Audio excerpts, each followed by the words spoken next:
Welcome to Bengal technology. এর আগে আমাদের 6টা পার্ট আলোচনা করা হয়েছে এমসিকিউ এর ওপর। এখন এটা 7 নম্বর পার্ট আমাদের ব্যাটারি চ্যাপ্টার থেকে আলোচনা করা হবে। কোশ্চেন্স নম্বর 21 পর্যন্ত আমাদের অলরেডি আলোচনা করা হয়ে আছে। এটা 22 নম্বর কোশ্চেন্স এখন আমরা দেখব। In constant voltage battery charging method the voltage applied across the battery is. একটা ব্যাটারি কনস্ট্যান্ট চার্জ হবে কনস্ট্যান্ট ভোল্টেজ চার্জিং মেথডে, তো কত ভোল্টেজ অ্যাপ্লাই করতে হবে? এক নম্বর হচ্ছে equal to the battery nominal voltage. ব্যাটারিতে যে ভোল্টেজটা লেখা আছে অর্থাৎ 12 ভোল্টেজ যদি ব্যাটারি হয় তাহলে 12 ভোল্টই অ্যাপ্লাই করতে হবে এই সিস্টেমটাতে, না twice the battery nominal voltage. Battery যদি 6 ভোল্টের হয় তো 12 ভোল্ট অ্যাপ্লাই করতে হবে, 12 ভোল্ট হলে 24 ভোল্ট অ্যাপ্লাই করতে হবে এইটা, না C 2.3 to 2.5 volt per cell. ব্যাটারিতে যে প্রত্যেকটা সেল আছে সেই প্রত্যেকটা সেলে 2.3 থেকে 2.5 ভোল্টেজ অ্যাপ্লাই করতে হবে, না half of the nominal voltage of the battery, না ব্যাটারি যে নমিনাল ভোল্টেজ আছে যে রেটিং আছে তার থেকে অর্ধেক অ্যাপ্লাই করতে হবে। তো এখানে আনসার হবে আমাদের 2.3 টু 2.5 পার সেল, প্রত্যেকটা সেলে এই পরিমাণ ভোল্টেজ অ্যাপ্লাই করতে হবে। তাহলে আনসার হলো C. Next question, when a fresh battery is connected to DC source for charging। যখন একটা ফ্রেশ ব্যাটারি নতুন ব্যাটারি যখন ডিসি সোর্সে কানেক্ট করা হলো চার্জিংয়ের জন্য, তো এটাকে কি বলা হয়? A initial charge, B freshening charge, C boost charge, D float charge. তো আমাদের এখানে হবে ইনিশিয়াল চার্জ। ইনিশিয়াল মানে হচ্ছে প্রথম শুরু করা। তাহলে আমাদের আনসার হচ্ছে next questions 24। Question 24, boost charge is given to boost charge কী রকম কন্ডিশনের ব্যাটারিকে দেওয়া হয়? বুস্ট মানে হচ্ছে তার ক্ষমতাটাকে একটু বাড়িয়ে দেওয়া, বুস্ট করে দেওয়া। তো ডেড ব্যাটারিকে বুস্ট চার্জ দেওয়া হবে যেটা ডেড হয়ে গেছে পুরো।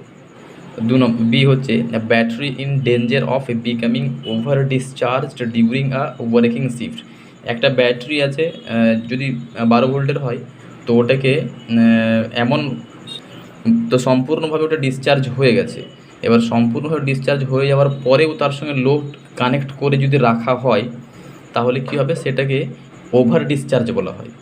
ডিসচার্জ অলরেডি হয়ে গেছে তাও লোড কানেক্ট করে রাখা আছে, তো ওটাকে ওভার ডিসচার্জ বলা হয়। তো এই কন্ডিশনে কি বুস্ট করা হবে, না যে ব্যাটারিটা ফুললি চার্জ হয়ে গেছে তাকে বুস্ট করা হবে, না কমপ্লিটলি ডিসচার্জ হয়েছে তাকে বুস্ট করা হবে?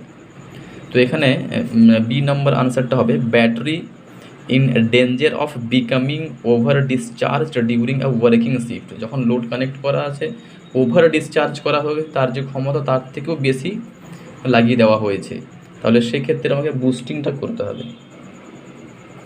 আনসার হচ্ছে B. Question number 25, if a battery has not been used for a long period then the battery should be put on a. একটা ব্যাটারি দীর্ঘদিন ধরে রেখে দেওয়া হয়েছে, এবার দীর্ঘদিন ধরে রেখে দিলে ব্যাটারিটা আস্তে আস্তে ডেড হতে শুরু করে।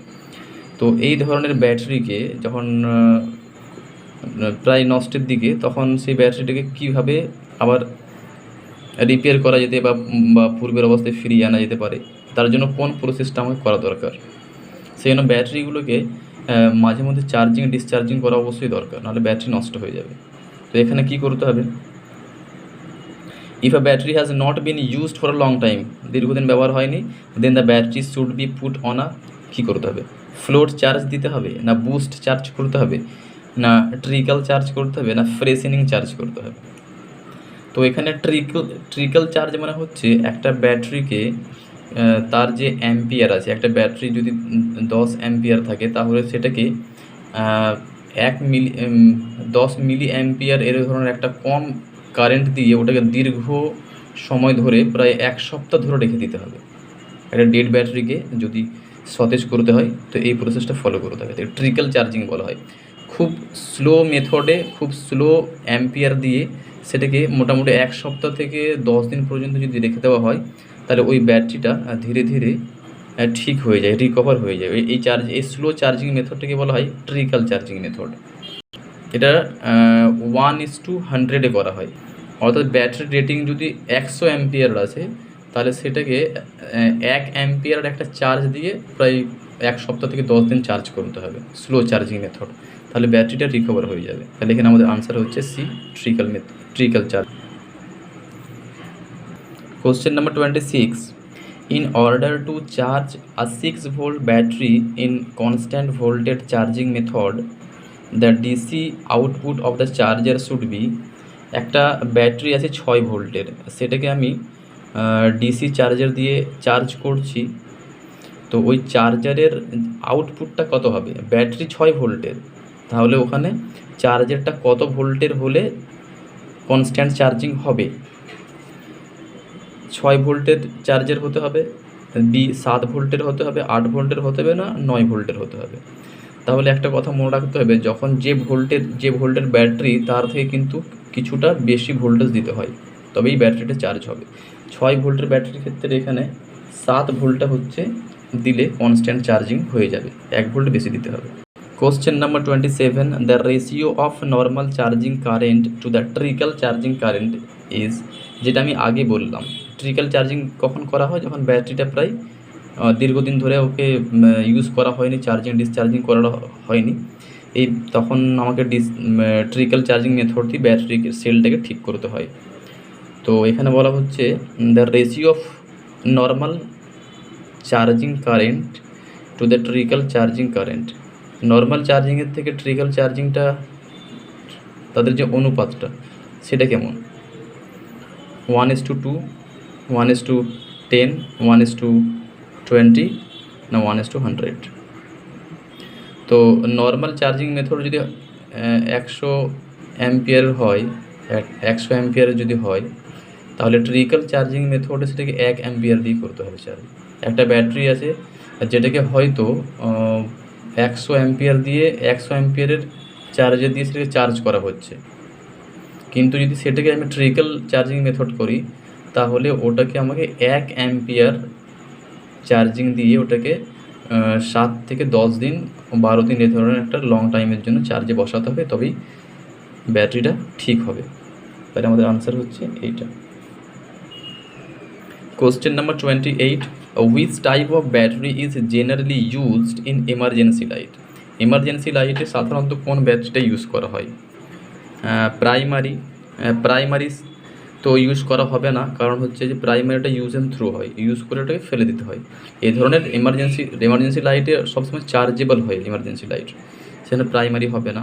বি অ্যালকালিনটাও হবে না। লেড অ্যাসিড ব্যাটারিটাই এমার্জেন্সি লাইটে বেশি ইউজ করা হয়। এছাড়াও অন্যান্য ব্যাটারি ইউজ হয়, লিথিয়াম আয়নও ব্যাটারি এখন ব্যবহৃত হচ্ছে। তো এখানে আনসার হচ্ছে আমাদের সি, আর এডিসনটা হয় না। Question number 29. Which gas is produced during charging a lead acid battery? একটা লেড অ্যাসিড ব্যাটারিকে চার্জ করার সময় কোন গ্যাসটি বেরিয়ে আসে? লেড অ্যাসিড ব্যাটারিতে সাধারণত ইলেকট্রোলাইট হিসেবে থাকে H2SO4, সালফিউরিক অ্যাসিড, লঘু সালফিউরিক অ্যাসিড। তো দেখা যাক, 1 নম্বর এ হচ্ছে hydrogen, B methane, C oxygen, D carbon dioxide. তো H2SO4টা ভেঙে থাকে H++OH- আর হাইড্রোজেন আয়নগুলি ক্যাথোডের কাছে গিয়ে একটা ইলেকট্রন গ্রহণ করে H2O-তে পরিণত হয়ে যায়। H2O নয়, হাইড্রোজেনে পরিণত হয়ে যায়, H2-তে পরিণত হয়ে যায়, দিয়ে ওখানে ইলেকট্রন গ্রহণ করে হাইড্রোজেন গ্যাস তৈরি করে, অর্থাৎ হাইড্রোজেনের বাবল বা বুদবুদ ওখান থেকে বেরোয় চার্জিংয়ের সময়। তাহলে আমাদের আনসার হচ্ছে এখানে A. Question number 30. The nominal EMF, electromotive force of a nickel cadmium cell is, nickel cadmium সেলের EMFটা কত?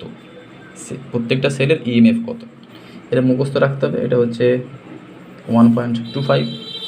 আর প্রতিটা সেল, যতগুলো সেল আছে, নিকেল ক্যাডমিয়াম হোক, লেড অ্যাসিড হোক, বা লিচল্যান্ড সেল হোক, এডিসন সেল হোক, প্রত্যেকের কিন্তু যে EMFটা, এটা সবাইকে অবশ্যই মুখস্থ রাখতে হবে, কারণ এটা এক্সামের জন্য important. 31. Which type of cell is shown in the given figure? এখানে একটা ফিগার দেওয়া আছে, এখানে কোন ধরনের সেল এটা সেটা আমাকে বলতে হবে। এটা ড্যানিয়েল সেল না ভোল্টেইক সেল, লিচল্যান্ড সেল না লেড অ্যাসিড সেল। তাহলে 1 নম্বর যে ড্যানিয়েল সেল দেওয়া আছে, ড্যানিয়েল সেলের ইলেকট্রোলাইট হিসেবে কপার সালফেট ব্যবহার করা হয়। এখানে কপার সালফেট নেই, সুতরাং এটা ড্যানিয়েল সেল হবে না। বি হচ্ছে ভোল্টেইক সেল। ভোল্টেইক সেলে ইউজ করা হয় H2SO4 ইউজ করা হয় ইলেকট্রোলাইট হিসাবে। এখানে H2SO4 নেই, সুতরাং এটা ভোল্টেইক সেলও হবে না। 3 সি হচ্ছে লিচল্যান্ড সেল। ইয়েস, এটা হবে লিচল্যান্ড সেল। লিচল্যান্ড সেলে অ্যামোনিয়াম ক্লোরাইড সলিউশন ব্যবহার করা হয় ইলেকট্রোলাইট হিসাবে, জিঙ্ক রড ব্যবহার করা হয় অ্যানোড হিসাবে, আর ক্যাথোড হিসাবে ব্যবহার করা হয় কার্বন রড। আর এখানে একটা ম্যাঙ্গানিজ ডাইঅক্সাইড পাউডার দেওয়া আছে, এটা কোরাসপট। তাহলে এটা আমাদের আনসার হচ্ছে C.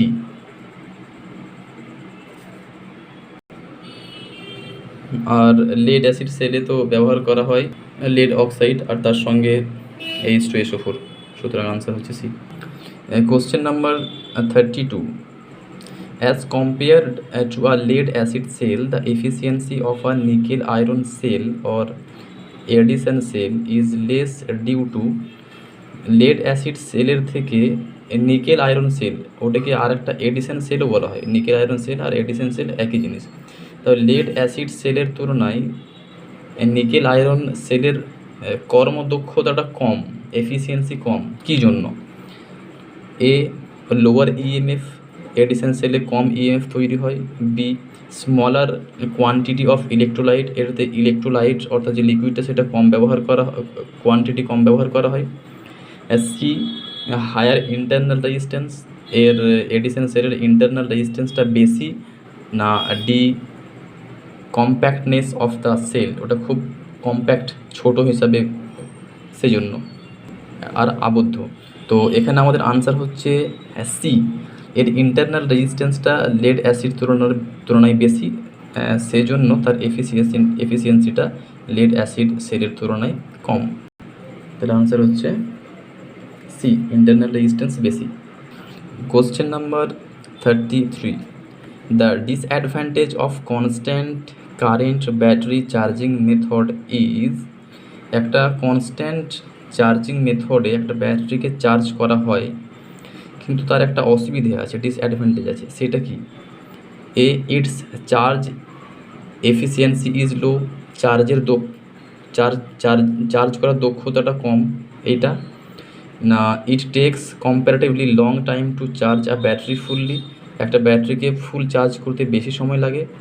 C in it per cell charging voltage should no exceed 2.3 to 2.5 volt, চার্জিংয়ের জন্য 2.3 থেকে 2.5 ভোল্টের থেকে বেশি হয় না, চার্জটা ওঠে না প্রত্যেকটা সেলের।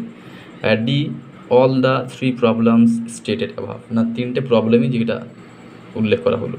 তো এখানে আনসার হবে বি, কারণ এটা যখন কনস্ট্যান্ট চার্জিং মেথডে সময়টা বেশি লাগে, এটা একটা disadvantage. Question number 34, which one of the following is not a maintenance free battery, নিচের ব্যাটারিগুলির মধ্যে কোনটা মেনটেনেন্স ফ্রি নয়? Nickel cadmium, nickel iron, alkaline magnesium. তো মেনটেনেন্স ফ্রি নয় লেড অ্যাসিড ব্যাটারিটা, এটা মেনটেনেন্স ফ্রি নয়, অর্থাৎ এর মধ্যে উপরে টার্মিনালগুলোতে কার্বন জমে যায়, তারপরে ওই ইলেকট্রোলাইটের মধ্যে অ্যাসিডের পরিমাণ কমে যায়, তখন আবার অ্যাসিড দিতে হয়, এটা পরিষ্কার পরিচ্ছন্ন রাখতে হয়, অর্থাৎ এটাতে বেশি কাজ করতে হয়, এটাকে মেনটেনেন্স বেশি করতে হয় এইগুলোর তুলনায়। নিকেল ক্যাডমিয়াম, নিকেল আয়রন আর অ্যালকালিন ম্যাগনেসিয়াম যে ব্যাটারিগুলো আছে ওদের তুলনায় বেশি একে মেনটেনেন্স করতে হয়। Question number 35, the advantage of alkaline magnesium batteries is, alkaline magnesium ব্যাটারির সুবিধাটা কি? এ হাই ইন্টারনাল রেজিস্ট্যান্স, এটাতে সুবিধা হতে পারে না। বি হাই নমিনাল ভোল্টেজ বেশি রেটিং তৈরি করা যায় এইটা। লো ইনিশিয়াল কস্ট, খরচটা কম। D all the 3 stated above, তিনটেই না। তাহলে এখানে আনসার হবে সি, লো ইনিশিয়াল কস্ট, এটাতে খরচটা কম। নেক্সট চ্যাপ্টার প্যাসিভ কম্পোনেন্টের ওপর হবে, শর্ট কোশ্চেন্সগুলো বিস্তারিত আলোচনা করা হবে। তো তোমরা দেখতে থাকো। Thank you.